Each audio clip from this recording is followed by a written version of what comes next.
Bismillahirrahmanirrahim. Assalamualaikum warahmatullahi wabarakatuh.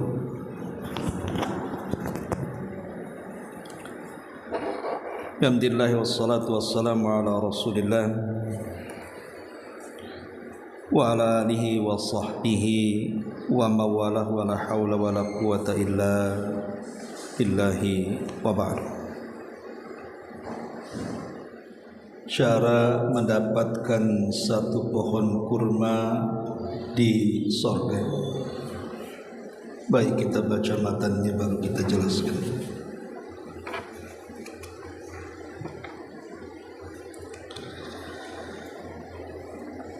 Dalam sebuah hadis yang dikeluarkan oleh Imam At-Tirmidzi dan disahihkan oleh Syekh Nasiruddin Al-Albani, Nabi sallallahu alaihi wasallam bersabda, "Man qala subhanallah, man qala subhanallahil azimi wa bihamdihi ghurisat lahu nakhlatun fil jannah." Barang siapa yang mengucapkan subhanallah, maha suci Allah, Al-Azim, zat yang maha agung, wa bihamdihi, dan pujiannya, ghurisat lahu nakhlatun fil jannah, niscaya akan ditanamkan untuknya satu pokok kurma di surga.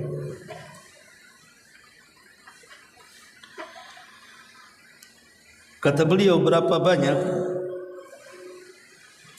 pohon kurma yang akan ditanamkan bagi orang yang kesehariannya selalu memperbanyak mengucapkan zikir di atas.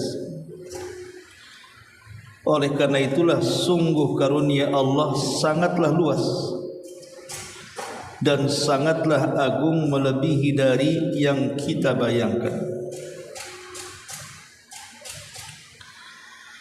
Allah Subhanahu wa taala berfirman, "Wallahu yudha'ifu liman yasha wallahu wasi'un 'alim." Allah akan melipat gandakan bagi sesiapa yang Dia kehendaki, dan Allah maha luas karunia-Nya lagi maha mengetahui.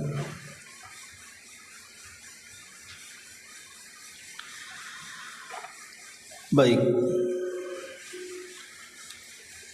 bab ini menjelaskan kepada kita tentang salah satu jalan menuju surga Allah Subhanahu wa taala dengan memperbanyak kalimat subhanallahil azim wa bihamdi. Kalimat yang sangat singkat sekali, akan tetapi sangat padat dengan makna.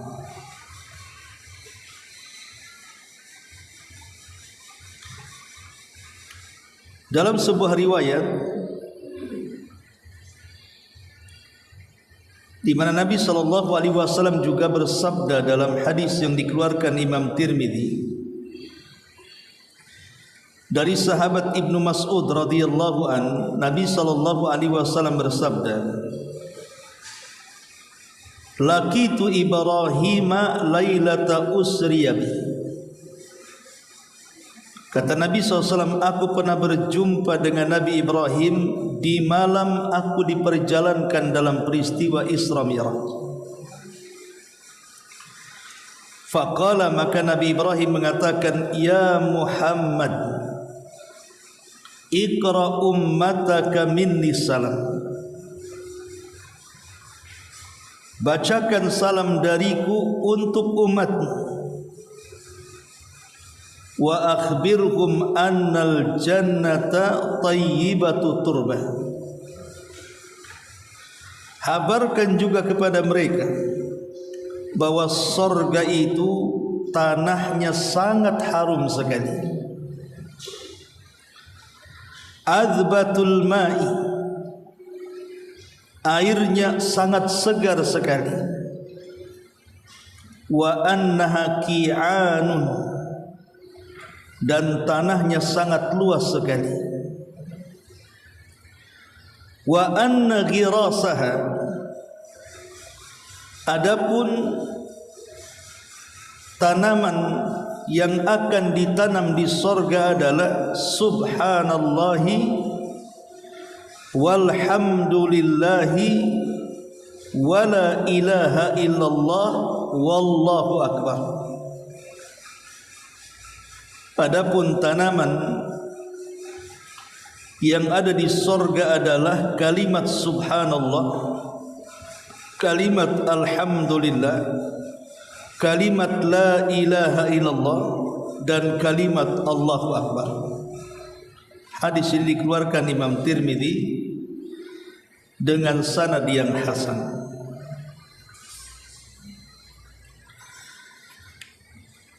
Perhatikan dua hadis ini. Nabi SAW di hadis kedua ini menceritakan tentang luasnya sorga, kemudian harumnya tanah sorga, dan segarnya minuman atau air di sorga.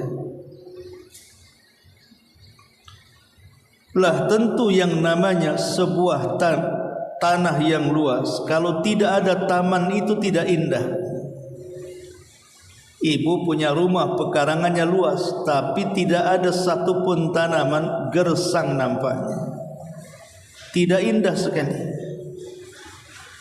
Tapi walaupun halamannya tidak banyak, tetapi ibu pandai merancang dengan menanam tanaman yang indah, nampaknya asri. Begitulah sorga. Sorga itu indah karena banyak tanaman. Lah tanaman yang di sorga itu siapa yang nanam? Kita yang nanam di sini. Dengan cara apa menanamnya di dunia sehingga tumbuh tanaman di sorga? Dengan cara memperbanyak zikir. Dan lafaz-lafaz zikir diantaranya subhanallah walhamdulillah wala ilaha illallah Allahu akbar.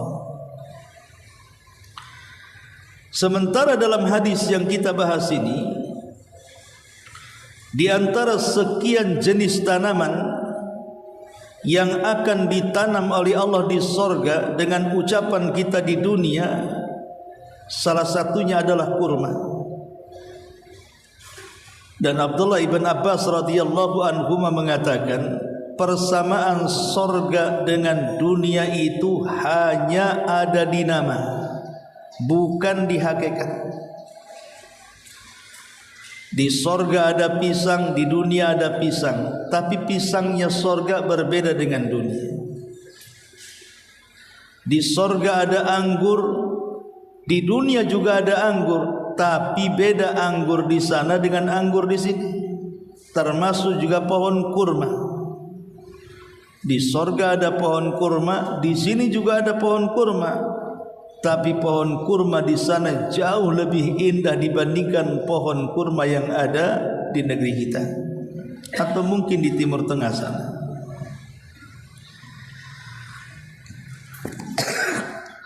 Baik. Lah di sini Nabi SAW mengatakan, man qala subhanallahil azimi wa bihamdi, barang siapa yang mengucapkan maha suci Allah yang maha agung dan dengan pujian kepadanya, ghurisat lahu nakhlatun fil jannah, maka akan ditanamkan satu pohon kurma di surga. Bayangkan kalau seandainya ibu membaca bukan hanya sekali duduk, mungkin 10 kali, 20 kali, sampai 100 kali. Berapa pokok kurma yang ibu akan dapatkan di surga? Makanya kata beliau, itulah karunia yang Allah berikan kepada siapapun yang dikehendaki Allah subhanahu wa ta'ala karena Allah maha luas kekayaannya dan maha mengetahui siapa yang layak mendapatkan kekayaan. Dalam hadis ini ada beberapa faedah yang kita bisa ambil. Pertama,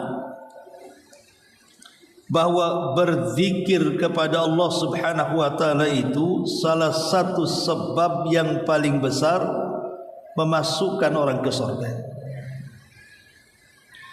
Makanya ada hadis Nabi sallallahu alaihi wasallam mengatakan sabaqal mufarriduna bil jannah. Telah mendahului kita al-mufarridun, orang-orang al-mufarrid. Rasul ditanya, siapa mufarrid itu ya Rasul, yang mendahului kita masuk surga? Maka Rasul mengatakan adz-dzakirunallaha katsira wadz-dzakirat, laki-laki dan perempuan yang banyak berzikir. Laki-laki dan perempuan yang banyak berzikir.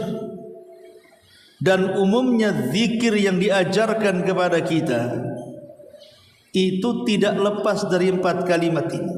Subhanallah wa bihamdihi, atau subhanallah wa bihamdi, atau yang lainnya Allahu akbar la ilaha illallah. Inilah 4 kalimat yang selalu diulang-ulang dalam zikir kita. Baik zikir di pagi dan petang, baik zikir sebelum tidur, baik zikir ketika keluar rumah. Maka sering saya katakan, seseorang dikatakan ahli zikir itu bukan orang yang 24 jam lisannya itu basah dengan zikir, terlalu melelahkan. Kalau begitu Islam itu berat dilakukan. Islam ini agama yang mudah dilakukan. Orang itu dikatakan ahli zikir kalau dia mendawamkan zikir di 4 tempat saja. Kalau ibu bisa mendawamkan zikir di 4 tempat, ibu dikatakan ahli zikir. Pertama, zikir ketika ibu di pagi hari, namanya zikir sabah. Zikir sabah. Kemudian zikir di waktu petang. Lah, keduanya disebut zikir pagi petang. Itu ma'ruf ya. Kemudian yang kedua zikir selepas salat. Kemudian yang ketiga zikir sebelum tidur. Kemudian yang keempat zikir ketika hendak keluar rumah. Lah, zikir-zikir ini tidak lepas daripada tasbih dan tahmid. Apalagi zikir pagi petang itu kan panjang banyak. Setiap lafadznya mesti ada tasbih, ada tahmid. Zikir selepas solat juga sama. Kita membaca tasbih 33 kali, tahmid 33 kali, takbir juga 33 kali. Kemudian zikir sebelum tidur juga sama. Dianjurkan untuk bertasbih, bertakbir dan bertahmid sebagaimana hadis Ali radhiyallahu anhu. Begitu juga zikir keluar rumah. Di situ bertahlil, bismillahi tawakkaltu 'ala Allah, la haula wala quwata illa billah. Artinya bahwa pensucian kita kepada Allah dan pujian kita kepada Allah ini senantiasa menempel di setiap zikir. Dari sini kita tahu bahwa zikir itu penyebab kita masuk ke dalam surga. Yang kedua, semakin banyak seseorang itu berzikir kepada Allah, maka semakin banyak pokok kurma atau pohon kurma yang Allah akan tanamkan bagi kita di surga. Dan ini sebuah karunia dari Allah Subhanahu wa taala. Kita tanpa harus menanam dari bijinya. Kita saja kalau punya pohon kurma 1 saja depan rumah, sampai berbuah, Mungkin sudah senang, sudah jadi viral mungkin ya. Mungkin datangi semua orang tuh datang ke rumah tengok pohon kurma. Karena biasanya pohon kurma adanya di Timur Tengah sana. Lah bagaimana kalau seandainya kita mendapatkan pohon kurma dengan kebunnya, dan itu bisa kita tanam sebanyak yang kita mau sesuai dengan banyak zikir yang kita ucapkan. 100 zikir 100 pohon kurma, 1000 zikir 1000 pohon kurma. Ini yang kedua. Yang ketiga, bahwa sifat sorga ini adalah memiliki tanah yang luas, memiliki kebun dan tanaman. Lah di antara kebun-kebun yang akan kita dapati di sorga itu akan dipenuhi dengan berbagai macam tanaman, buah-buahan, bunga-bunga dan yang semacamnya. Lah salah satunya pohon kurma.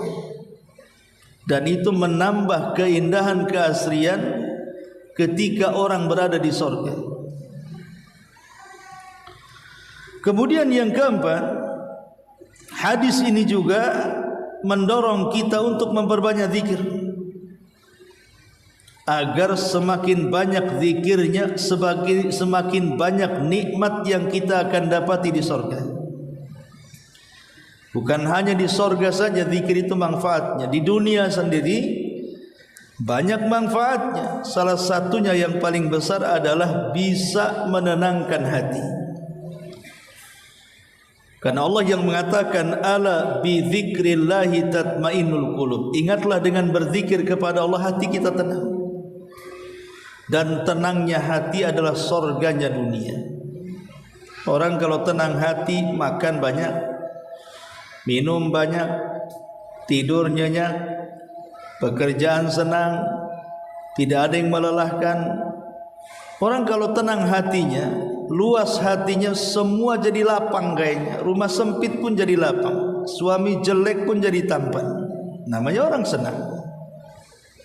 Coba orang gak senang, suami nampak kayak setan, rumah luas kayak sempit, tengok makanan jijik mau muntah, minuman pun cuma seteguk saja kena ginjal akhirnya.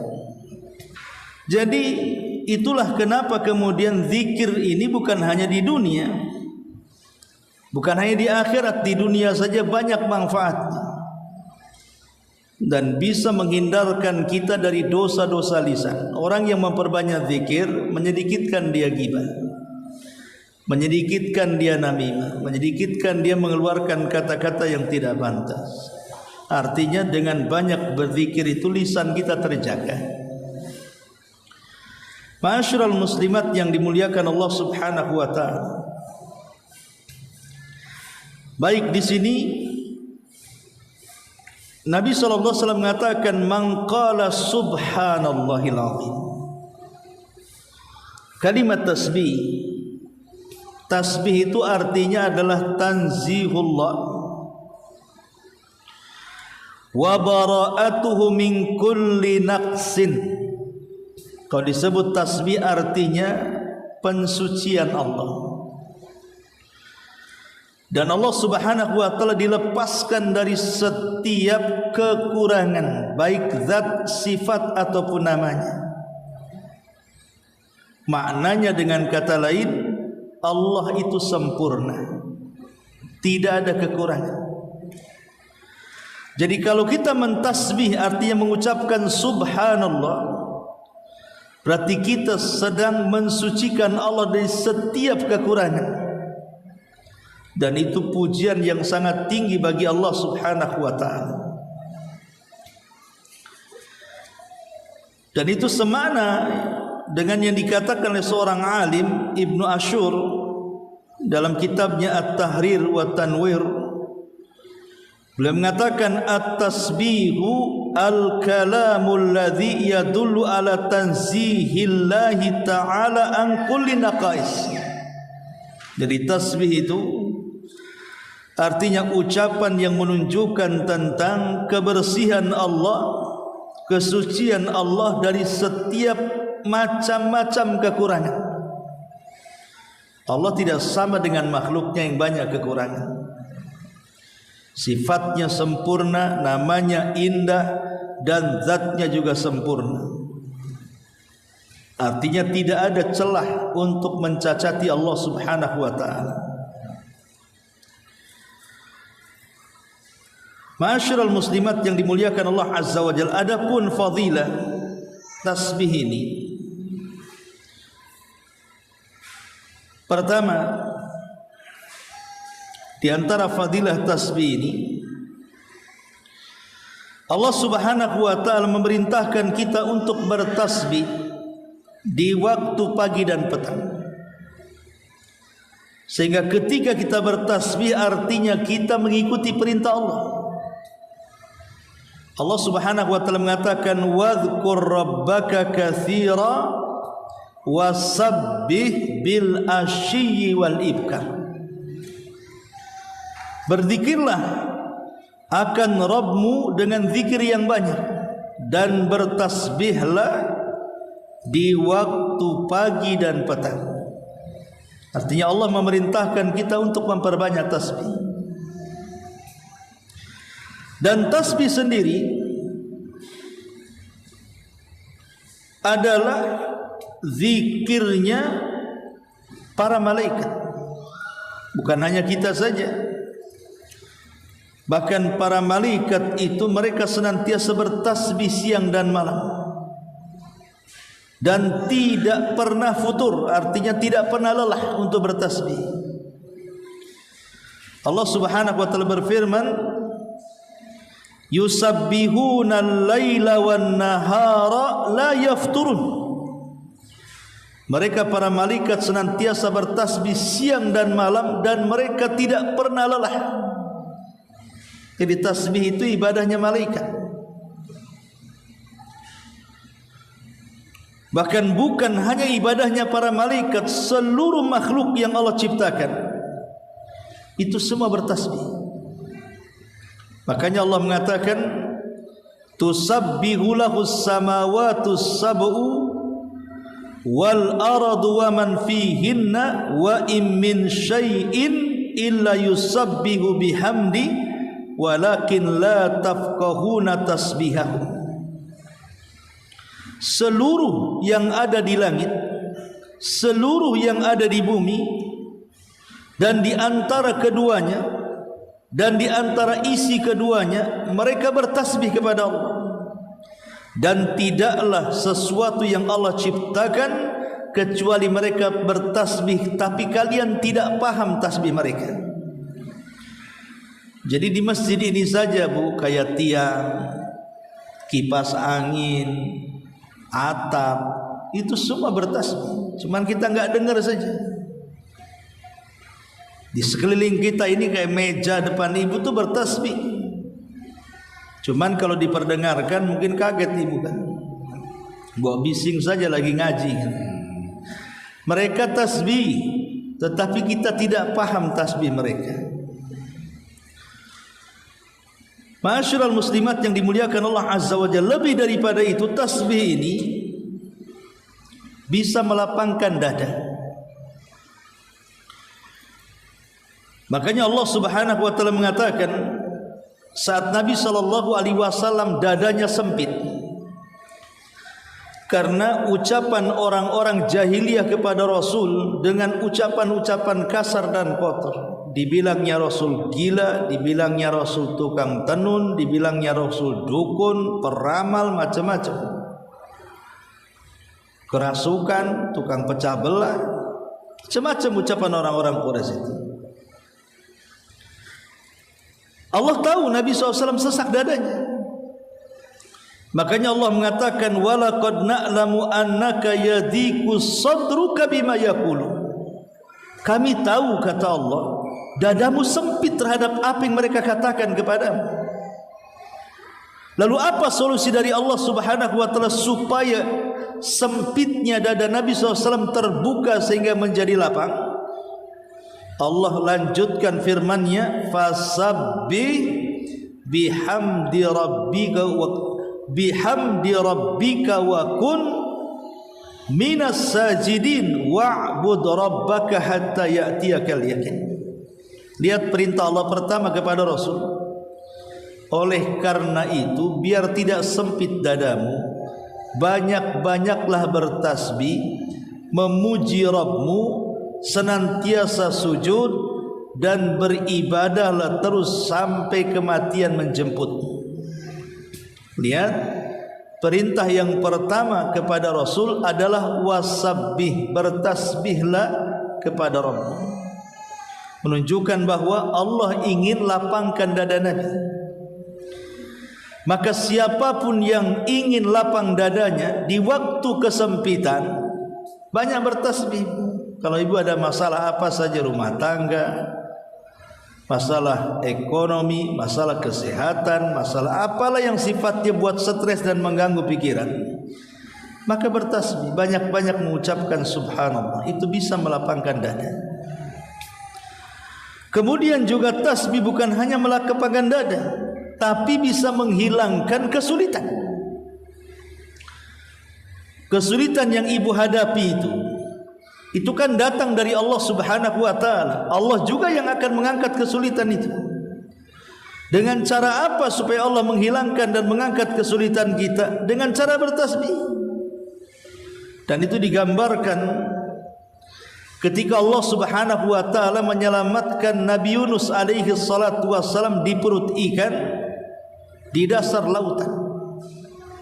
Nabi Yunus itu salah satu kesalahannya adalah meninggalkan kaumnya. Kemudian Allah Subhanahu wa taala hukum dengan cara dimasukkan ke dalam perut ikan dan menghadapi 3 kegelapan. Gelap di perut ikan, gelap di dasar lautan, dan gelap di tengah malam. Tapi Nabi Yunus itu mengajarkan kepada kita bagaimana caranya menghilangkan kesulitan. Bertasbih. Makanya Allah Subhanahu wa taala mengatakan falaula annahu kana minal musabbihin la labisa fi batnihi ila yaumi yub'atsun.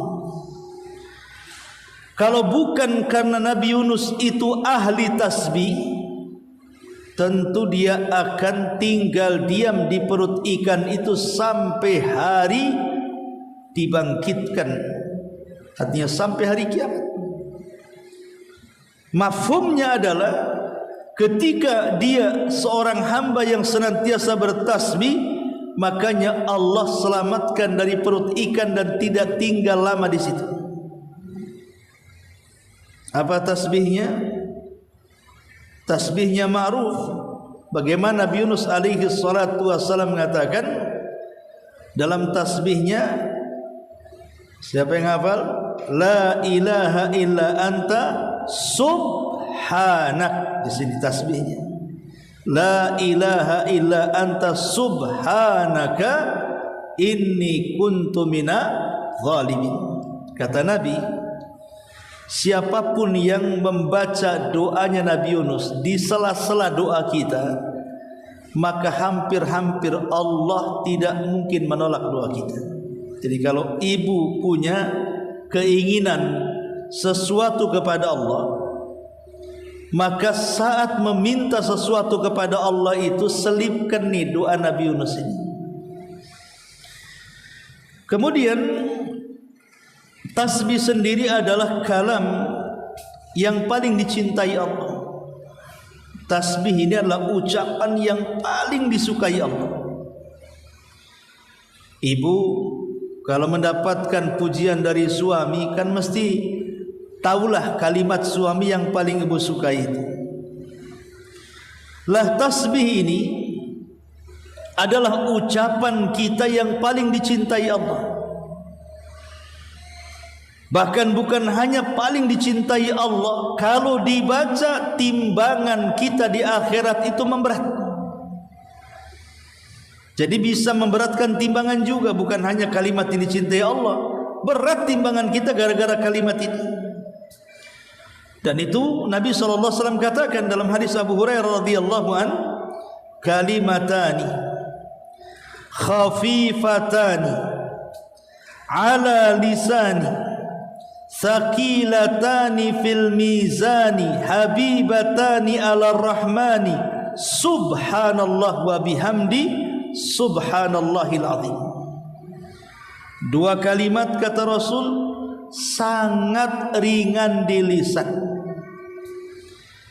tapi bisa memberatkan timbangan dan dicintai Ar-Rahman. Apa dua kalimat itu? Subhanallah wa bihamdi subhanallahil azim. Beruntunglah kalau orang-orang yang suka membaca dua kalimat tasbih ini, karena sedikit banyak akan membantu kita memberatkan timbangan. Ya, wajar kan itu kalimat yang sangat dicintai oleh Allah Subhanahu wa taala. Kemudian juga tasbih ini min ajallil ibadati wa a'zamiha ajra. Ibadah yang paling mulia dan yang paling besar pahalanya kalau kita ucapkan. Dalam sebuah hadis Nabi sallallahu alaihi wasallam mengatakan, "Man qala subhanallah wa bihamdi fi yaumin mi'ata marratin khuttat khatayahu wa in kanat mithla zabadil bahri." Siapa yang mengucapkan subhanallah wa bihamdi, maha suci Allah dan memujinya, dalam satu hari ibu baca 100 kali, maka kesalahan kita akan dihapuskan walaupun sebanyak buih yang ada di lautan. Siapa yang bisa mengira buih di lautan itu? Alat mana yang bisa menghitung buih di lautan? Siapa yang bisa mengkalkulasi berapa jumlah buih di lautan? Lautan ini bukan hanya di Batam, di mana-mana ada lautan dan di mana-mana ada buihnya. Menunjukkan apa? Tasbih ini bisa meraup pahala yang sangat besar. Padahal kalimatnya enteng kan? Subhanallah bihamdi subhanallahil azim. Tapi walaupun enteng besar pahalanya, susah pula rasanya berat kita mengucapkan kalimat ini. Padahal kalau ibu mau dari rumah ke sini, dari sini ke rumah, dan berapa ratus itu kita dapat pahala yang besar. Bahkan tasbih ini perkara yang bisa menghapuskan dari seorang hamba keburukan-keburukan yang menjadi tabiatnya.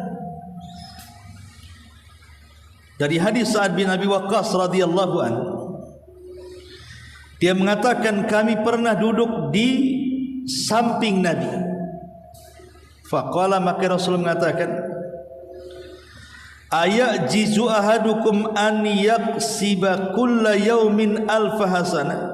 Lemahkah kalian, kata Rasul, setiap hari meraup 1000 kebaikan? Apa kalian tidak bisa melakukannya? Satu hari mendapatkan 1000 kebaikan. Fasa'ala sa'il min julasaihi, adalah orang-orang yang di tempat duduk itu berdiri dan mengatakan, kaifa yaksibu ahaduna alfa hasanah Rasul? Cemana kita ini mendapatkan satu hari 1000 kebaikan ini? Macam mana caranya? Coba bagaimana caranya, katanya. Apakah kita harus setiap hari ngasih makan tetangga? Setelah ngasih makan tetangga, ngasih hadiah tetangga, datang ke orang sakit, mengunjungi orang sakit, cari orang yang mati, kemudian bisa mensalatkannya, kemudian cari hal-hal yang bisa menjadikan orang lewat tidak aman sehingga kita harus menyingkirkannya, seperti duri, beling, paku dan yang semacamnya. Gimana caranya 1000 kebaikan itu diraih, coba? Jadi sahabat ini bertanya, enggak mungkin rasanya. Maka Nabi SAW mengatakan, bisa. Kalian bisa mendapatkan 1000 kebaikan setiap hari. Caranya apa? Yusabbihu mi'ata tasbih fayuktab lahu alfu hasanah au yuhat anhu alfu khatiyah cukup kau bertasbih 100 kali. Ingat, satu kebaikan diberikan pahala berapa? 10 kebaikan. Itu dalam Islam. Kalau kita melakukan satu kebaikan itu pahalanya 10. Kalau bertasbih 100 kali kali 10 kan 1000 tuh. Cukup bertasbih 100 kali kita sudah mendapatkan 1000 kebaikan kata Rasul. Cukup sampai di situ? Tidak, dihapus kesalahan kita 1000 kesalahan lagi. Itu kan luar biasa ya. Hanya ngomong subhanallah gitu saja. Subhanallah wa bihamdi subhanallahil azim. Luar biasa. Tasbih ini memang perkara yang luar biasa. Makanya para nabi, mereka adalah manusia-manusia yang tidak pernah meninggalkan tasbih. Contohnya Allah Subhanahu wa taala merintahkan Nabi Zakaria. Apa perintah Allah kepada Nabi Allah Zakaria alaihi salam? Allah mengatakan wasabbih bil asyi wal ibkar. Hei Zakaria, kalau engkau ingin punya anak, bertasbihlah siang dan juga malam. Maka sejak itu Nabi Zakaria bertasbih, Nabi Yunus bertasbih, bahkan Nabi SAW mengajarkan untuk senantiasa tasbih. Sedemikian hebatnya tasbih ini, kan itu amalan para nabi. Hampir semua para nabi mereka senantiasa menjadikan tasbih ini sebagai amalan keseharian mereka. Ma'asyiral muslimat yang dimuliakan Allah Subhanahu wa taala. Ini bicara tentang tasbih. Kemudian di sini Nabi SAW mengatakan man qala subhanallahil azim wa bihamdi.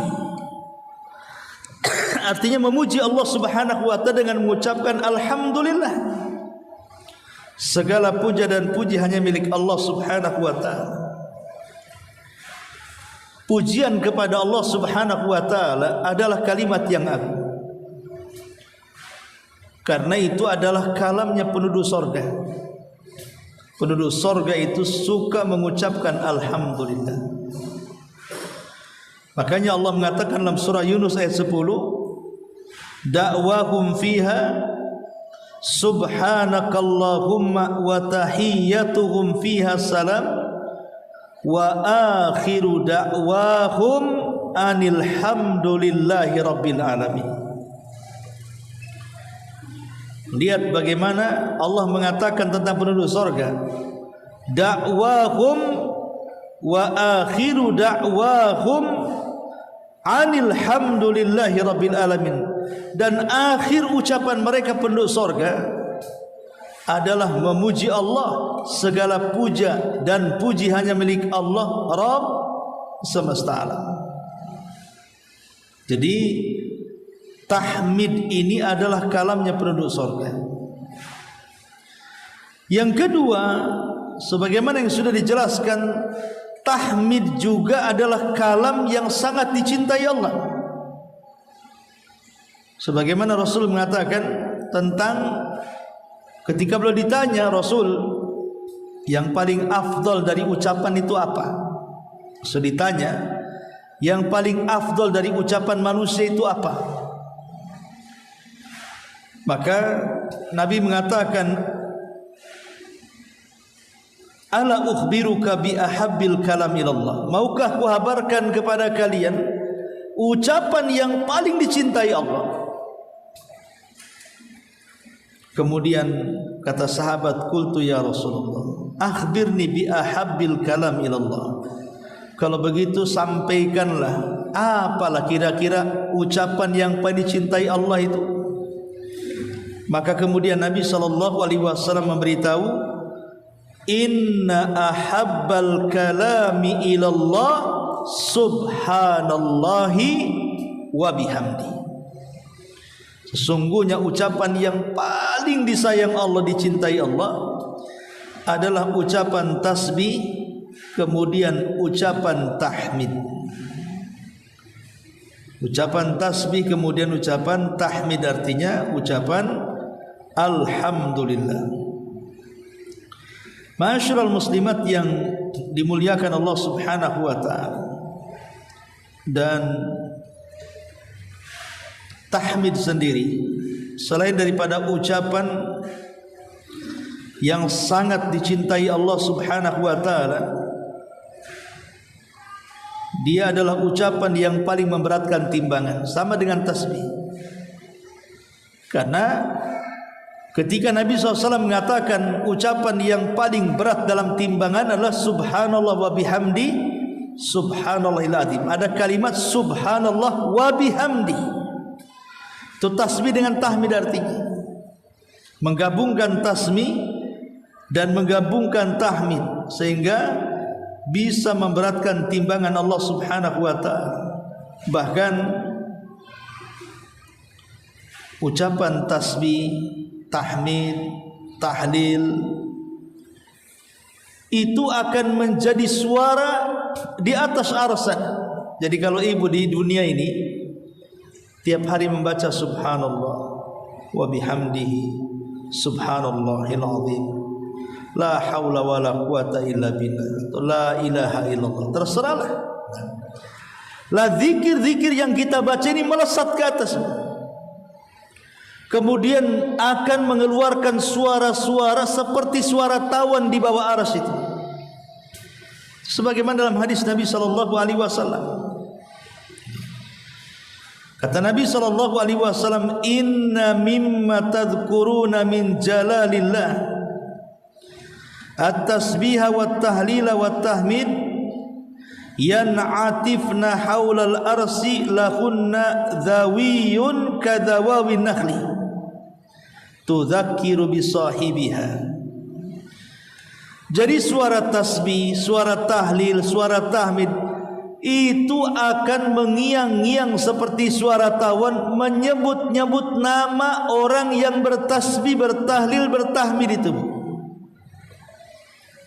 Bayangkan suara itu akan terngiang seperti tawon, kemudian akan memuji siapa yang menyebut nama-namanya di hadapan para malaikat. Bahwa yang mengucapkan tasbih kata si tasbih si anu, kata si tahmid yang telah mengucapkan diriku si anu, di depan para malaikat di atas arsy itu.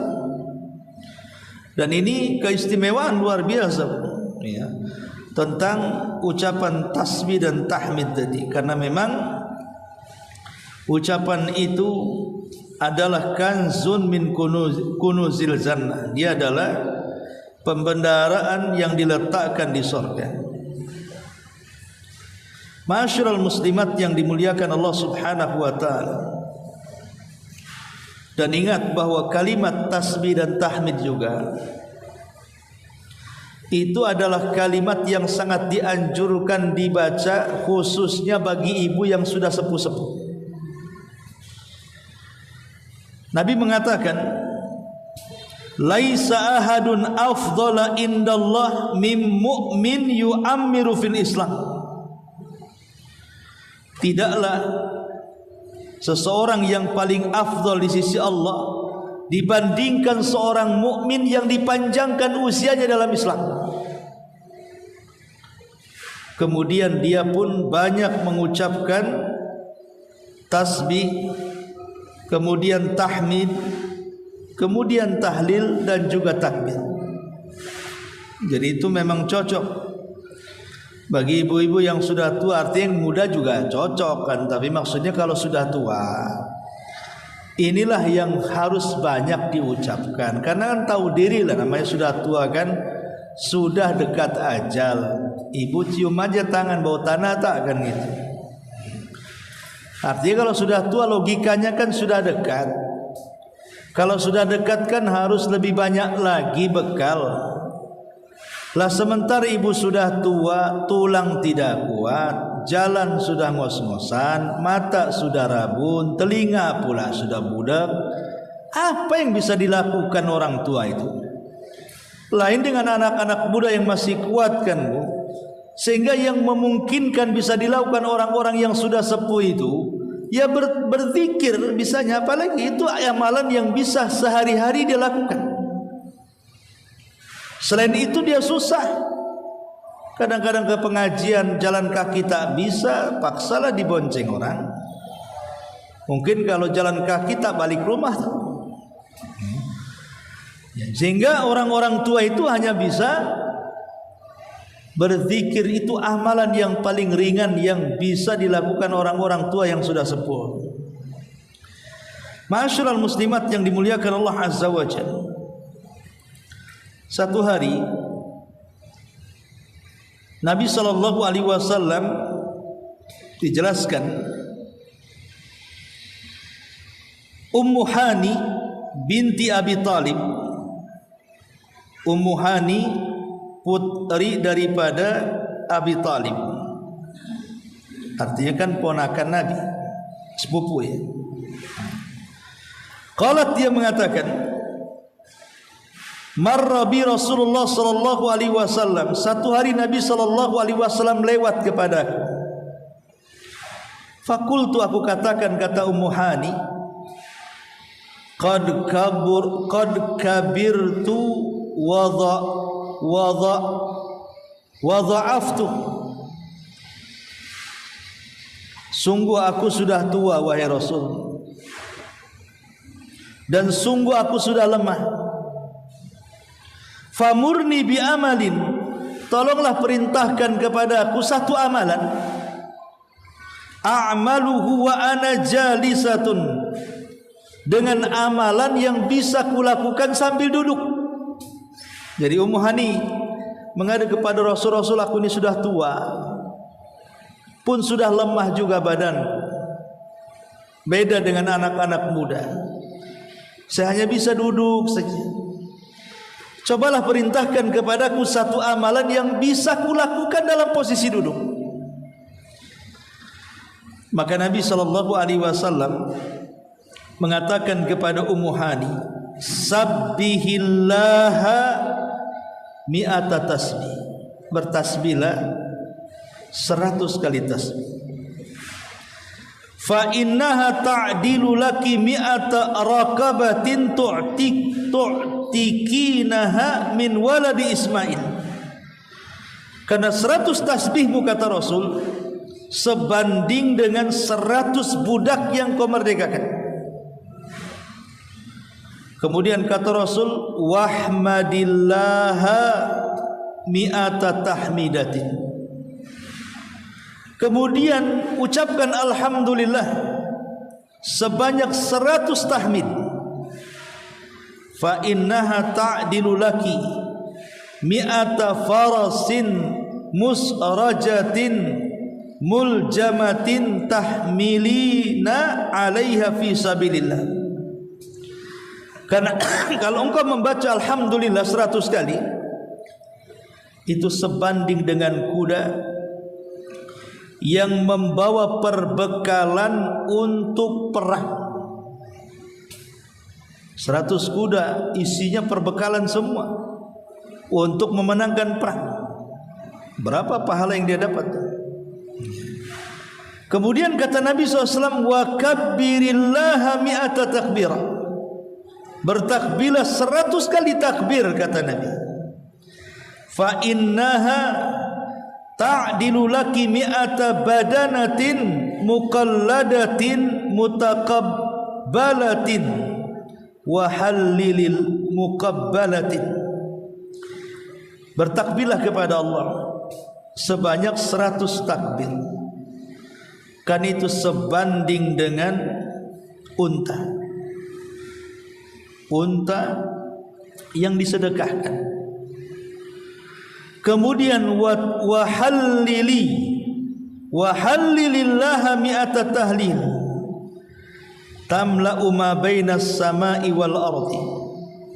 Dan bertahlil artinya mengucapkan la ilaha illallah 100 kali, dan kalimat itu akan memenuhi langit dan bumi dengan pahala. Wala yurfa'u yawma idzin li ahadin mithlu amalika illa an ya'tiya bimithli ma ataiti bihi. dan ketika itu tidak ada seorang pun yang bisa menandingi amalanmu kecuali dia melakukan persis seperti yang kau lakukan. Lihat, cukup duduk tasbih 100 kali, tahmid 100 kali, takbir 100 kali, tahlil 100 kali. Lihat tuh pahalanya ya. Makanya saya katakan kalau sudah sepuh apalagi ya kita berlindung kepada Allah, mudah-mudahan kita sehat terus. Kadang tapi lah kalau ditakdirkan kita sakit, kemudian kita berada di kursi roda, duduk terus atau baring terus ya, atau ibulah mungkin lihat saudara orang tua yang mungkin terkena seperti itu, ibu bisa sampaikan amalan ini kepada mereka atau bisa kita amalkan sendiri kalau Allah takdirkan seperti itu. Walaupun kita berdoa mudah-mudahan kita sehat terus. Dari sini kan ini amalan yang ringan bagi mereka, apalagi coba mau kemana orang sudah tua, apalagi sakit, apalagi terduduk. Seperti apa yang dilakukan Ummu Hani di sini. Ma'asyiral muslimat yang dimuliakan Allah Subhanahu wa taala.